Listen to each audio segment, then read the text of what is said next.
महाराष्ट्राचा आवाज आपल्या हक्काचा। उल्हासनगर शहरात 1,65,000चा प्रतिबंधित गुटखा विठ्ठलवाडी पोलिसांनी जप्त केलाय। यात 3 पुरुष आणि 3 महिलांना ताब्यात घेण्यात आले।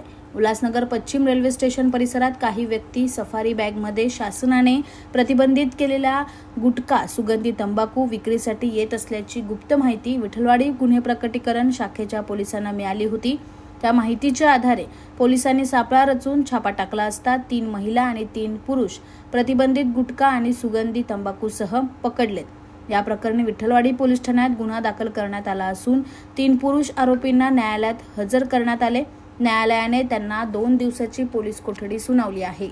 विठ्ठलवाडी पोलीस स्टेशनच्या हद्दीत उल्हासनगर पूर्व रेल्वे स्टेशनला काही व्यक्ती हे सफारी बॅगमध्ये शासनाने प्रतिबंधित केलेला गुटखा, तंबाखू, पान मसाले हे घेऊन विक्रीसाठी येणार आहेत अशी माहिती या पोलीस स्टेशनचे गुन्हे प्रकटीकरण पथकाचे एपीआय कुलकर्णी, पोलीस हवालदार मिसाळ व पथक यांना मिळाली।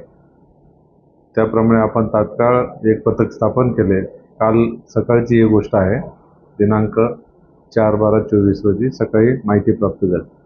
त्याप्रमाणे त्या पथकामध्ये महिला अधिकारी पण समाविष्ट केल्या, PSI पाटील मॅडम, आणि त्यांनी सापळा रचून त्या ठिकाणी पंचांसमक्ष छापा टाकला असता 3 महिला 3 पुरुष हे बॅगीमध्ये त्या अशा प्रकारचा पान मसाला घेऊन बाळगताना मिळून आले। नमूद पथकाने लागलीच अन्न व प्रशासन विभागाचे अधिकारी यांच्याशी संपर्क साधला। संबंधित अधिकाऱ्यांनी येऊन त्याबाबत खात्री केली व त्यांनी दिलेल्या तक्रारीवरून पोलीस स्टेशनला गुन्हा नोंद करण्यात आलेला आहे। संबंधित पुरुष आरोपी यांना आपण अटक केली असून मान्य न्यायालयात त्यांना हजर केले असता त्यांना 2 दिवस पोलीस कस्टडी रिमांड मिळालेले आहे। सदर कारवाईमध्ये पोलिसांनी जवळपास 1,67,000 रुपयाचा हा प्रतिबंधित गुटखा, तंबाखू, पान मसाला जप्त केलेला आहे।